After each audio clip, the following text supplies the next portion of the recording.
এবার গোঘাটে নজর রাখবো। সাংবাদিতে বিজেপি নেতা খুনের অভিযোগ। সকালে হাত বাঁধা ঝুলন্ত দেহ উদ্ধার হয়েছে তার। বাড়ির বারান্দায় ঝুলন্ত অবস্থায় দেহ উদ্ধার হয়েছে। দুটি হাতই দড়ি দিয়ে বাঁধা ছিল বলে দাবি পরিবারের।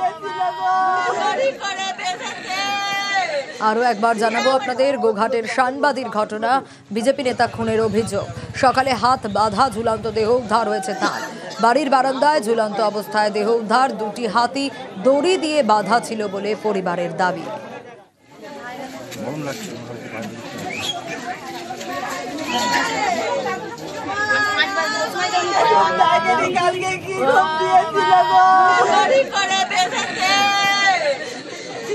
ভালোভাবে তুলে দেবো, আমাদের লোকগুলো আসতে দিবে তো।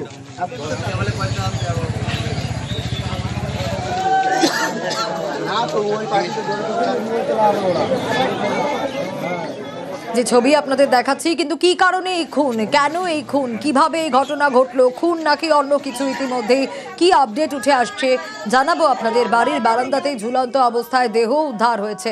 শুভদীপ রয়েছে আমার সঙ্গে। শুভদীপ, এখনো পর্যন্ত কি আপডেট পাওয়া যাচ্ছে? পুলিশি তদন্তে কি উঠে আসছে?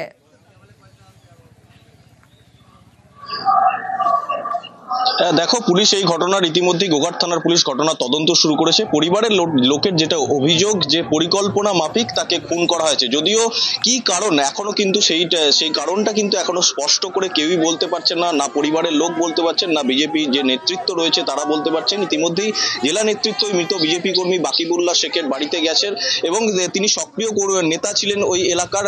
তিনি বিজেপির যে সংখ্যালঘু মোর্চা রয়েছে সেই সংখ্যালঘু মোর্চার মন্ডল সভাপতি পদে ছিলেন।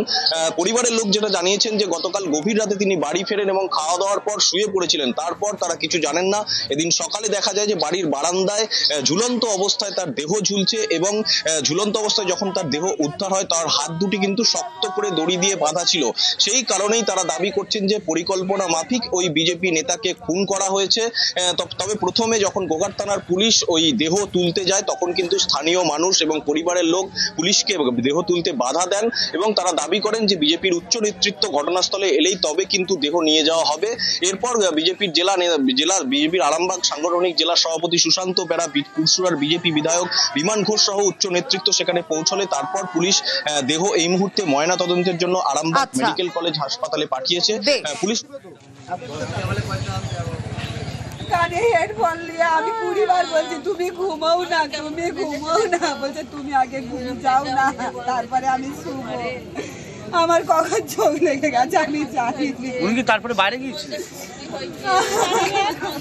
আমি জানি আমি ঘুমিয়ে গেছি। ও যদি আত্মহত্যা করতো ওখান থেকে লাফ দিয়ে মানে দড়িটা ছেড়ে যেত। দড়িটা তো খুব একটা মোটা, রেলিংটা ভেঙে পড়ে যাবে। বাইরে থেকে মেরে নিয়ে এসে ওকে এখানে ঝুলানো। আমরা জানতে চাই যে কি কারণে মারা হয়েছে, কিসের জন্য মারা হয়েছে, কে মেরেছে। এর মধ্যে তো আরো কেউ জড়িত থাকতে পারে। রাজনৈতিক কারণেই খুন বলে অভিযোগ পরিবারের। দেহ উদ্ধারে গিয়ে স্থানীয়দের বাধার মুখে পড়তে হয় পুলিশকে। রাজনৈতিক আক্রোশ না ব্যক্তিগত শত্রুতা? কেন খুন বিজেপি নেতা? তদন্তে পুলিশ। একে মার্ডার করা হয়েছে। ওকে সাজিশ করে কারা মার্ডার করেছে? কোনো পার্টিগত ব্যাপারে ও বিজেপির একজন কর্মী ছিল, ভালো কর্মী। তাতে করে ওর শত্রুপক্ষ অনেক ছিল, যে ওকে মার্ডার করেছে।